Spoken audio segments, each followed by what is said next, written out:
La présente réunion, la deuxième du genre qui se tient à Abidjan, vise à poursuivre les échanges de Bobo Dioulasso au Burkina Faso et de faire l'état d'exécution des tâches et d'avancement des dossiers.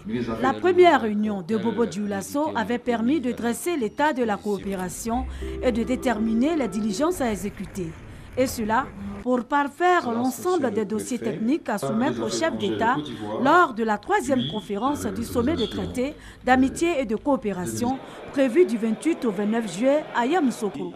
Les chantiers prioritaires portent sur deux grands domaines, les infrastructures et l'énergie. Au sujet des infrastructures, il s'agit des projets de construction de l'autoroute Yamoussoukro-Ouaga et le chemin de fer Abidjan-Ouaga-Niamey. Concernant l'énergie, les projets d'interconnexion électrique et de la diversification des ressources énergétiques sont au programme.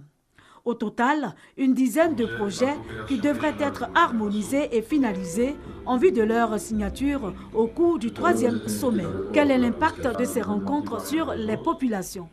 Les populations, comme vous le constatez, sont très fortement intéressées par ces trois grandes décisions. En plus de ces décisions, un certain nombre d'accords concernant plusieurs secteurs d'activité sont en préparation et vont être signés au cours de ce conseil de ministres conjoints de Yamoussoukro. Il concerne les domaines de la culture, de l'agriculture, du transport, de l'économie, du commerce, ainsi de suite. Donc tous les secteurs d'activité de notre coopération sont concernés. La rencontre d'Abidjan, bien plus qu'une étape, constitue la dernière ligne droite d'un cycle de travail dont l'aboutissement par le biais de la prochaine conférence prévue du 28 au 29 juillet à Yamoussoukro devra ouvrir de nouvelles perspectives de progrès et de prospérité pour la Côte d'Ivoire et le Burkina Faso.